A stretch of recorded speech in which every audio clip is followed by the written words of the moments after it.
ओम शांति। ओम शांति बाबा। आज 9 मई 2025 है और आज हम अध्ययन करने जा रहे हैं परमपिता परमात्मा के अनमोल मधुर महावाक्यों को, मुरली को। तो ये अमूल्य मुरली परमपिता परमात्मा हमें मुझ आत्मा को देते हैं, ताकि मैं आत्मा जो विकारी संस्कारों में उलझ गया हूँ, उन संस्कारों से ज्ञान प्रकाश में स्पष्ट हो कि कहाँ उलझन है, कैसे ये बंधनों में मैं फंसा हूँ, और फिर अभ्यास के द्वारा उन बंधनों से बिल्कुल सटीक तरीके से निकल जाऊं, जैसे माखन से बाल।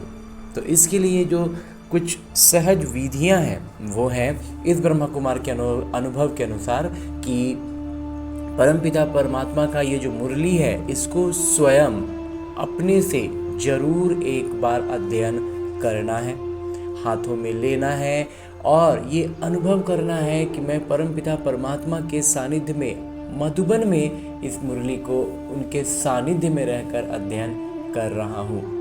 क्योंकि हम यूँ तो क्लास में जाकर के मुरली सुनते हैं या फिर YouTube पर अभी बहुत ज़्यादा उपलब्ध होता है, उस पर सुनते हैं, जैसे भी कर रहे हो, लेकिन वो बस ऊपर ऊपर कहीं ना रह जाए। ये हमें अपने भीतर के स्तर तक लेकर जाना है, आत्मा के स्तर पर लेकर जाना है। ये सिर्फ एक जानकारी, एक बात नहीं है, ये भगवान के बोले हुए महावाक्य हैं। इसकी महत्व को समझना है, संस्कारों के स्तर पर लेकर आना है। तो चलिए अपने सूक्ष्म शरीर के साथ एक क्षण से भी कम समय में चलते हैं मधुबन की धरा पर, और उसमें भी खास पांडव भवन के उस हिस्ट्री हॉल में जहां साकार में बाबा मुरलियां चलाया करते थे। और बाबा का ये भी जादू है ना कि उन्होंने ये मुरलियां चलाई कब थी, और जवाब आज मेरे मन में उठने वाले संकल्पों का उसमें निहित होता है। जैसे ही मैं आत्मा इस हिस्ट्री हॉल में उपस्थित होता हूँ, परमपिता परमात्मा की उपस्थिति मात्र से, उनके सानिध्य में आने से पवित्रता, शांति, प्रेम, सुख और खुशी की तरंगे मुझ आत्मा में सक्रिय हो जाती हैं।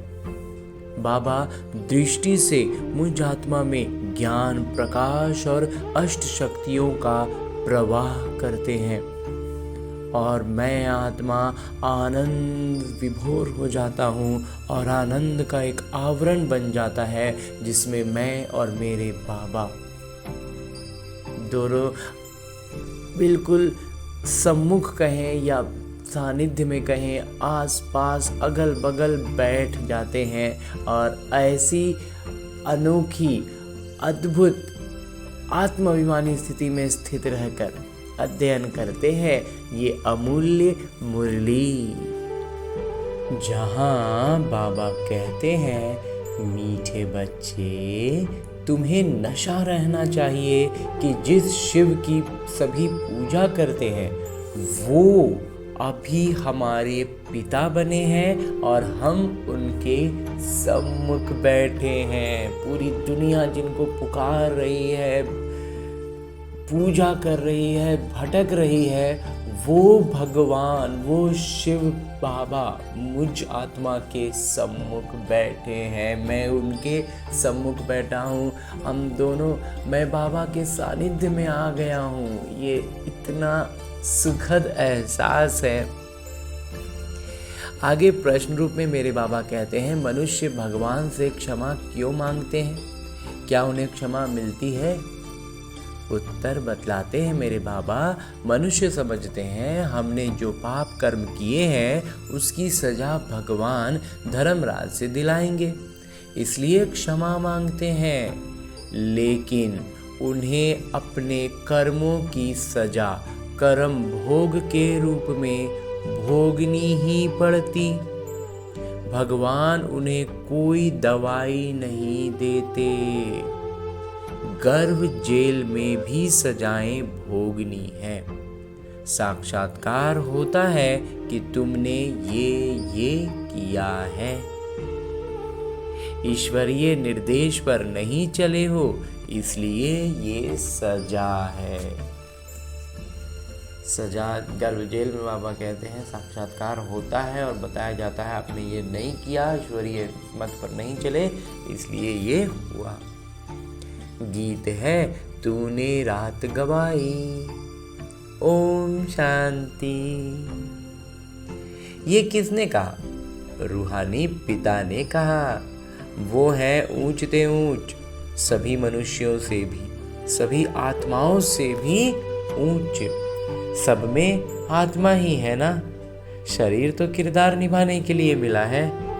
अभी तुम देखते हो सन्यासियों आदि के शरीर का भी कितना मान होता है, अपने गुरुओं आदि की कितनी महिमा करते हैं।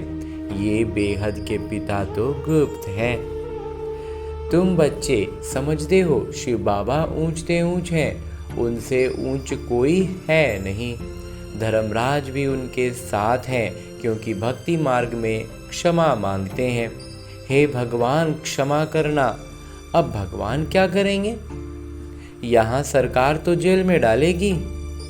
वो धर्मराज गर्भ जेल में दंड देते हैं। बाबा कहते हैं ये बाहर का जो सरकार है ना, ये तो लौकिक रूप से जेल में डालेगा, लेकिन परमात्मा जो धर्मराज जब सजा देते हैं तब गर्भ जेल में दंड मिलता है। भोगना भी भोगनी पड़ती है, जिसको कर्म भोग कहा जाता है। अभी तुम जानते हो कर्म भोग कौन भोगते हैं, क्या होता है? कहते हैं हे प्रभु क्षमा करो, दुख हरो, सुख दो। अब भगवान कोई दवाई करते हैं क्या? वो तो कुछ कर न सके। तब भगवान को क्यों कहते हैं? क्योंकि भगवान के साथ फिर धर्मराज भी है। बुरा काम करने से जरूर भोगना पड़ता है। गर्भ जेल में सजा भी मिलती है। साक्षात्कार सब होते हैं, बगैर साक्षात्कार सजा नहीं मिलती। बाबा कहते हैं सजा जब भी मिलेगा ना, चाहे इस सृष्टि चक्र में भी जब पूरा अंतिम समय आ जाएगा ना, तो जितनों को सजाएं मिलेंगी तो साक्षात्कार करा के मिलेगा। गर्भ जेल में भी कोई दवाई आदि नहीं है, वहाँ सजा भोगनी पड़ती है। जब दुखी होते हैं तब कहते हैं भगवान इस जेल से निकालो, भगवान इस जेल से हमें निकाल दीजिए। अभी तुम बच्चे किसके सामने बैठे हो? ऊंचते ऊंच पिता हैं, परंतु हैं गुप्त, और सभी के तो शरीर देखने में आते हैं। यहाँ शिव बाबा को कोई अपना हाथ पांव आदि है नहीं। फूल आदि भी कौन लेंगे? इनके हाथ से ही लेना होगा अगर चाहें तो। बाबा कहते हैं कि फूल जो हम भेंट में बाबा के लिए लेकर जाते थे, उसमें जाते होंगे, अब तो लौकिक तौर पर है नहीं बाबा, लेकिन फिर भी अभी भी हम श्रद्धा से लेकर जाते हैं सेंटरों पर। तो बाबा कहते हैं कि फूल भी लेना होगा तो क्या होगा, जो निमित्त है उनके हाथ से लेना होगा। अगर बाबा चाहें तो, अगर बाबा का मन होगा तब बाबा लेंगे, नहीं तो नहीं लेंगे। और जो निमित्त है उनके हाथ से ही लेंगे ना, परंतु कोई से भी लेते नहीं। कोई भी आके दे देगा तो थोड़ी ले लेंगे बाबा। जैसे वो शंकराचार्य कहते हैं हमको कोई छुए नहीं, तो बाबा कहते हैं हम पतितों का कुछ भी कैसे ले लें, तो बाबा भी पतितों का हाथ का कैसे ले लेंगे। हमको फूल आदि की दरकार नहीं है, बाबा को फूल का दरकार थोड़ी है। भक्ति मार्ग में सोमनाथ आदि के मंदिर बनते हैं, फूल चढ़ाते हैं, परंतु मुझे तो शरीर है नहीं, आत्मा को कोई छुएगा कैसे। कहते हैं हम पतितों से फूल कैसे लेवे, कोई हाथ भी नहीं लगा सकते, पतितों को छूने भी न दें। आज बाबा कहते कल फिर जाकर नरकवासी बनते हैं, ऐसे को तो देखें भी नहीं। बाबा कहते हैं आज बाबा कह दिए, अब कल जाकर के फिर वही भिखारी दुनिया में उलझ गए, तो बाबा कहते हैं ऐसे को तो देखे भी नहीं।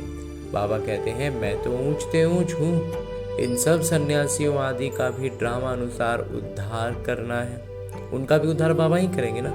मुझे कोई जानता ही नहीं, शिव की पूजा करते हैं परंतु उनको जानते थोड़े ही हैं। कि ये गीता के भगवान हैं और यहाँ आकर ज्ञान देते हैं। गीता में श्री कृष्ण का नाम डाल दिया है। श्री कृष्ण ने ज्ञान दिया, बाकी शिव क्या करते होंगे? जब कृष्ण ज्ञान देंगे तो फिर शिव क्या करेंगे? तो मनुष्य समझते हैं वो आते ही नहीं। अरे पतित पावन श्री कृष्ण को थोड़े ही कहेंगे, पतित पावन तो मुझे कहते हैं ना। तुम्हारे में भी कोई थोड़े हैं जो इतना रिगार्ड रख सकते, इतना बात का मान रखना, बात को समझ पाना। बाबा कहते हैं थोड़े ही हैं। रहते कितना साधारण है, समझाते भी हैं। मैं इन साधुओं आदि सबका पिता हूँ। जो भी शंकराचार्य आदि हैं, इन सबकी आत्माओं का मैं पिता हूँ।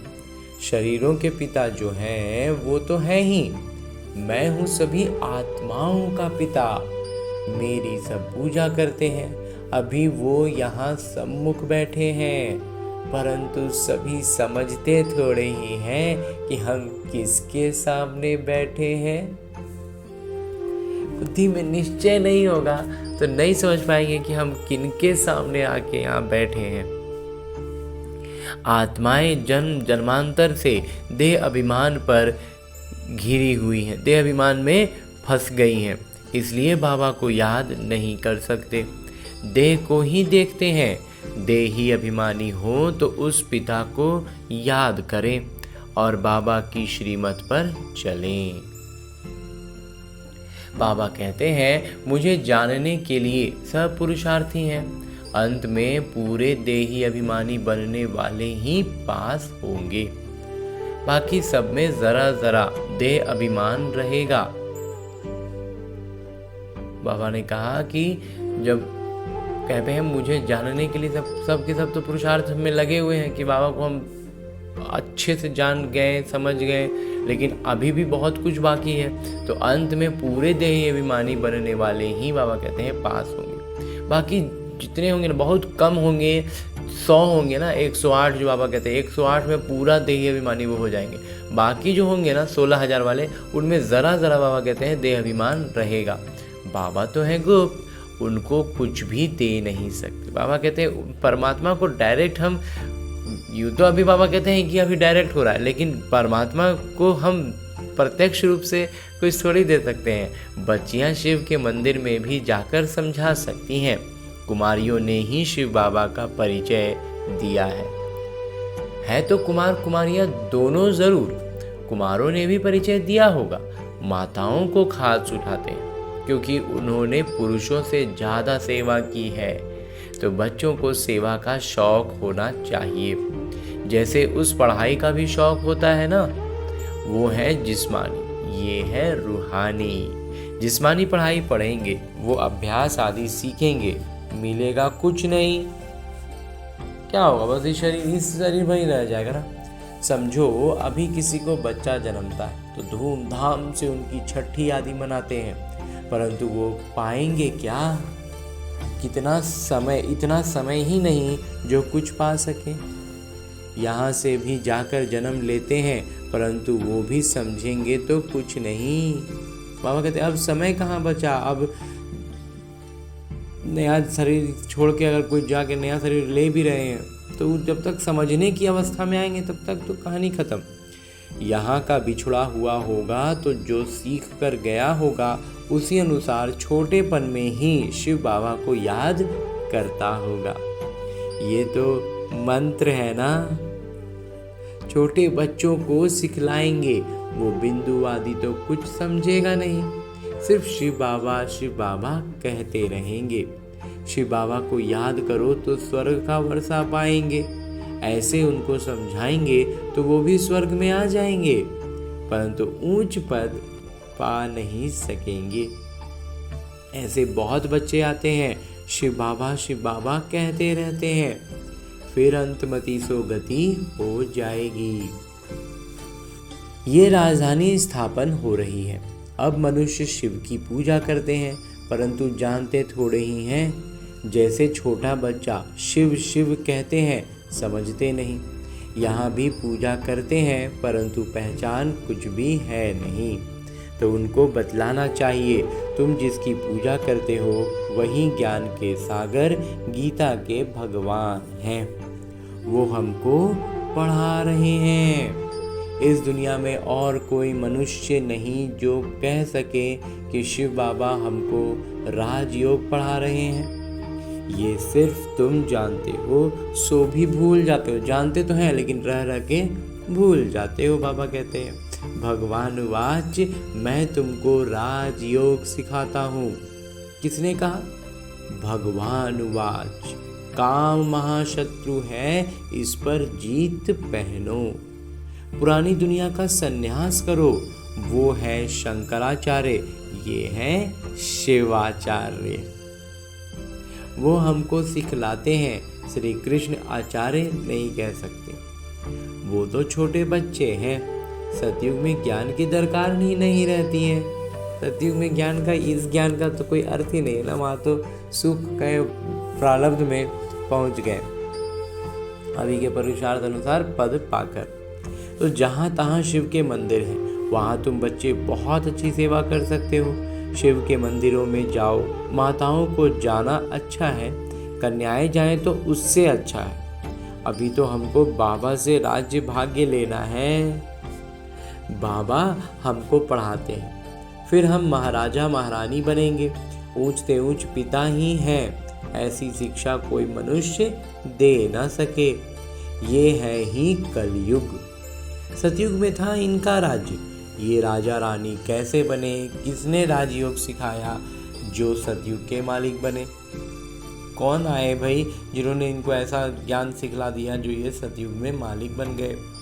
जिसकी तुम पूजा करते हो वो हमको पढ़ाकर सतयुग का मालिक बनाते हैं। बाबा कहते हैं तुम भक्ति में जिनकी पूजा कर रहे हो ना, वहीं आकर के हमको ज्ञान दे रहे हैं, पढ़ा रहे हैं और सतयुग का मालिक बना देते हैं। ब्रह्मा द्वारा स्थापना, विष्णु द्वारा पालना। पतित प्रवृत्ति मार्ग वाले ही पावन प्रवृत्ति मार्ग में जाते हैं। कहते भी हैं बाबा हम पतितों को पावन बनाइए, पावन बनाकर ये देवता बनाइए। वो है प्रवृत्ति मार्ग। निवृत्ति मार्ग वालों का गुरु बनना ही नहीं है। निवृत्ति मार्ग वालों का बाबा कहते हैं गुरु नहीं बनना ही नहीं है। जो पवित्र बनते हैं उनके गुरु बन सकते हैं। कोई विकार छोड़ ही नहीं रहा है ना, तो बाबा कहते हैं फिर कोई उसका अर्थ नहीं है। ऐसे बहुत कंपेनियन भी होते हैं, विकार के लिए शादी नहीं करते। तो तुम बच्चे ऐसी ऐसी सेवा कर सकते हो। अंदर में शौक होना चाहिए। बाबा कहते हैं बहुत से बच्चे हैं ना जिनको समझ में आता है तो फिर वो शादी ही नहीं करते हैं। पहले जिसको ज्ञान मिल गया वो फिर ज्ञान को समझ गया, वो फिर शादी थोड़ी ही करेगा। बाबा कहते हैं अंदर में शौक होना चाहिए। हम बाबा के सपूत बच्चे बन क्यों ना जाकर सेवा करेंगे। पुरानी दुनिया का विनाश सामने खड़ा है। अब शिव बाबा कहते हैं श्री कृष्ण तो हो ना सके, वो तो एक ही बार सतयुग में होंगे। दूसरे जन्म में वही फीचर्स वही नाम थोड़े ही होगा। जैसे ही जन्म बदलेगा बाबा कहते हैं सारा कुछ बदल जाएगा, वही नाम वही सब कुछ नहीं रहेगा। 84 जन्म में 84 फीचर, सारा लक्षण जिसको कहा जाए सब कुछ 84 को होगा 84 जन्मों में। और ये ज्ञान श्री कृष्ण किसी को सिखला ना सके। और कहते श्री कृष्ण ये ज्ञान किसी को सिखला नहीं, ये ज्ञान श्री कृष्ण नहीं दे सकते। वो श्री कृष्ण कैसे यहाँ आएंगे? अभी तुम इन बातों को समझते हो। आधा कल्प अच्छे जन्म होते हैं, फिर रावण राज्य शुरू होता है। मनुष्य हूबहू जैसे जानवर विसल बन जाते हैं। अभी की स्थिति मावा कहते हैं जानवर से भी बदतर हो गई, जानवर जैसी हो गई है। एक दूसरे से लड़ते झगड़ते रहते हैं। तो रावण का जन्म हुआ ना। बाकी 84 लाख जन्म तो है नहीं। बाबा कहते हैं 84 लाख जो जन्म जो कहा जाता है ये सब गपोड़ा है। इतनी वैरायटी है, जन्म थोड़े ही इतने लेते हैं। तो ये बाबा बैठ समझाते हैं। वो है ऊंचते ऊंच भगवान, वो पढ़ाते हैं। नेक्स्ट में फिर ये भी तो है ना, फिर परमात्मा के बाद फिर अनुभव से उसका जीवन में अपनाने के लिए ज्ञान जो है, शिक्षा जो है, वो ब्रह्मा बाबा भी देते हैं। बाबा कहते हैं नेक्स्ट में ये भी तो है, नहीं पढ़ेंगे तो किसी के पास जाकर दास दासी बनेंगे। क्या शिव बाबा के पास दास दासी बनेंगे? बाबा तो समझाते हैं, पढ़ते नहीं हैं तो जाकर सतयुग में दास दासियाँ बनेंगे। और तो सतयुग में परमात्मा नहीं होंगे कि हम बोलेंगे हमको परमात्मा का दास बनना है, भक्ति में जैसा कहते हैं। जो कुछ भी सेवा नहीं करते, खाया पिया और सोया, वो क्या बनेंगे? बुद्धि में तो आता है ना क्या बनेंगे। हम तो महाराजा बनेंगे, हमारे सामने भी नहीं आएंगे, खुद भी समझते हैं ऐसे हम बनेंगे। परंतु फिर भी शर्म कहाँ है? हम अपनी उन्नति कर कुछ पा लेवे, समझते ही नहीं। तब बाबा कहते हैं ऐसे मत समझो, ये ब्रह्मा कहते हैं हमेशा शिव बाबा के लिए समझो। हमेशा बुद्धि में रखना कि शिव बाबा हमें बतलाते हैं। शिव बाबा का तो लिहाज रखना है ना, उनका साथ फिर धर्मराज भी है, नहीं तो धर्मराज के डंडे भी बहुत खाएंगे। कुमारियों को तो बहुत होशियार होना चाहिए, ऐसे थोड़े ही यहाँ सुना बाहर गए तो खल्लास। भक्ति मार्ग की कितनी सामग्री है। अब बाबा कहते हैं विष छोड़ो, स्वर्गवासी बनो, ऐसे ऐसे स्लोगन बनाओ, बहादुर शेरनियां बनो। बेहद के पिता मिले हैं, फिर क्या परवाह। गवर्नमेंट धर्म को ही नहीं मानती है तो फिर मनुष्य से देवता बनने कैसे आएंगे। वो कहते हैं हम कोई भी धर्म को नहीं मानते। बहुत से लोग जब उलझ जाते हैं ना तो सोचते हैं हम कोई धर्म को नहीं मानते, सबको हम एक समझते हैं, फिर लड़ते झगड़ते क्यों हैं। झूठ तो झूठ, सच की रत्ती भी नहीं है। मतलब झूठ तो इतना हो गया है कि सच बाबा कहते हैं वो रत्ती भर नहीं रहा। पहले पहले ईश्वर सर्वव्यापी से ही झूठ शुरू होती है। सबसे पहले शुरुआत होती है जब कहते हैं कि ईश्वर सर्वव्यापी। हिंदू धर्म तो कोई है ही नहीं, क्रिश्चियन का अपना धर्म चला आता है, वो अपने को बदलते नहीं हैं। ये एक ही धर्म है जो अपने धर्म को बदल हिंदू कह देते हैं और फिर नाम कैसे कैसे रखते, श्री श्री फलाने। अभी श्री अर्थात श्रेष्ठ है कहाँ, श्रीमत भी किसी की नहीं। ये तो उन्हों को आयरन एज्ड मत है। उनकी अभी क्या है, पूरा एकदम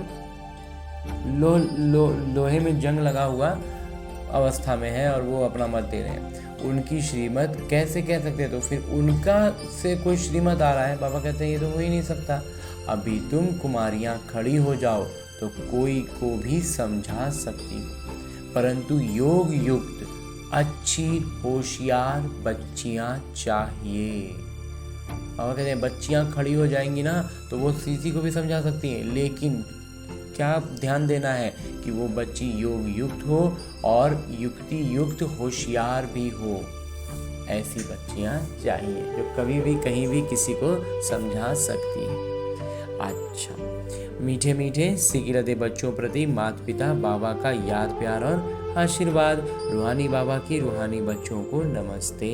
हम रूहानी बच्चों की ओर से रूहानी माता पिता को याद प्यार और प्रणाम। धन्यवाद बाबा, धन्यवाद। मुरली के लिए भी धन्यवाद और इस अनूठे अलौकिक ब्राह्मण जीवन के लिए भी बहुत बहुत बहुत धन्यवाद बाबा, बहुत धन्यवाद।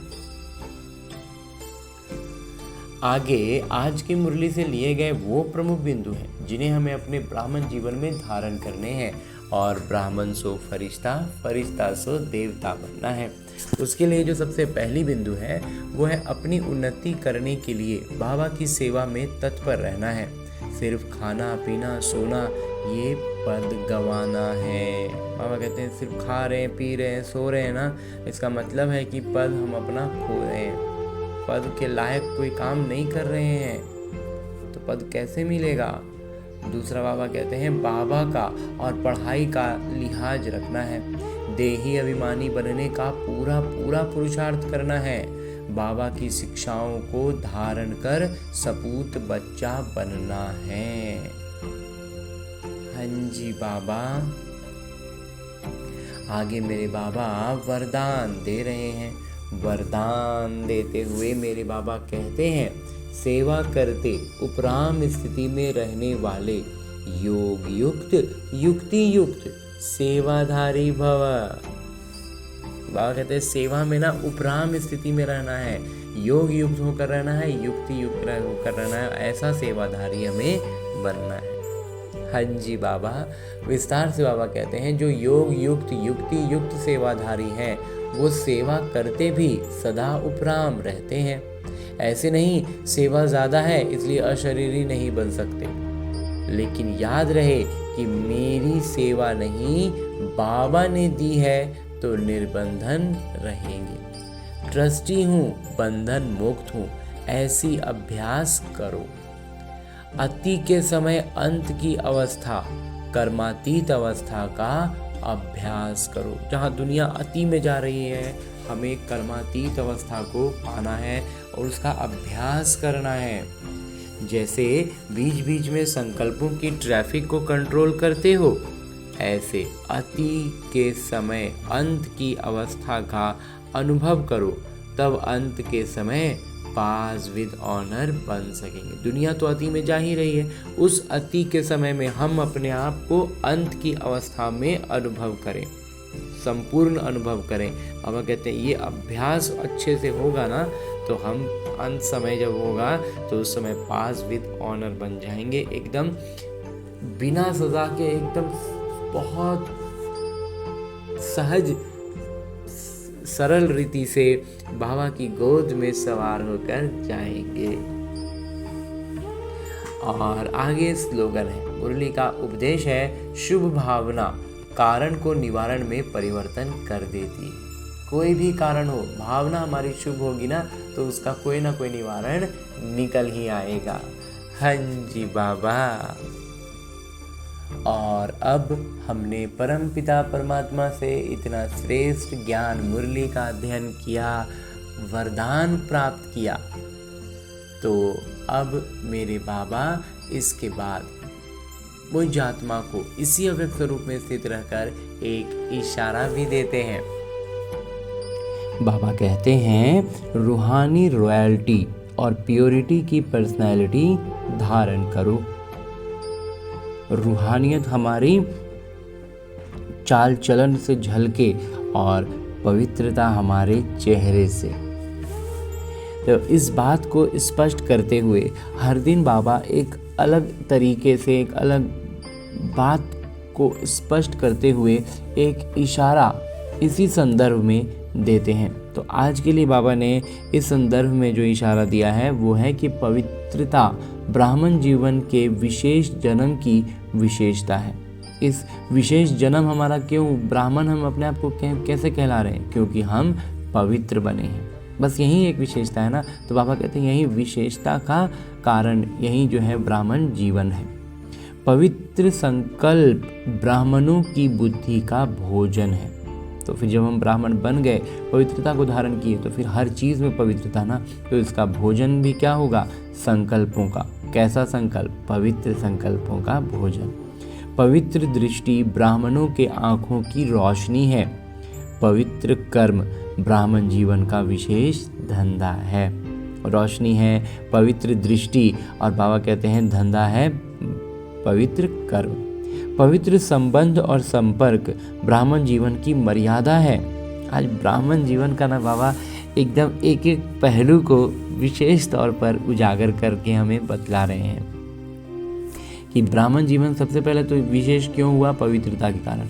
फिर ब्राह्मण का भोजन जो है वो शुद्ध पवित्र संकल्पों का रहे। फिर रोशनी जो है वो आँखों की पवित्र दृष्टि रहेगी। कर्म जो है हमारे, वो हमारा पवित्र जीवन का धंधा है। फिर बाबा संबंध और संपर्क में कहते हैं ब्राह्मण जीवन मर्यादा का है।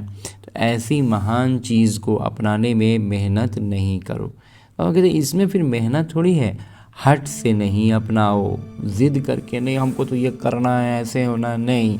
ये पवित्रता तो आपके जीवन का वरदान है, ये स्वाभाविक तौर पर अपने आप आना चाहिए। तो कैसे, अगर तुरंत में नहीं आ रहा है ना, तो हट करने के लिए पापा मना कर रहे हैं। हट करके नहीं होता है, ये स्वाभाविक रीति से तब आएगा जब हम अभ्यास करेंगे। तो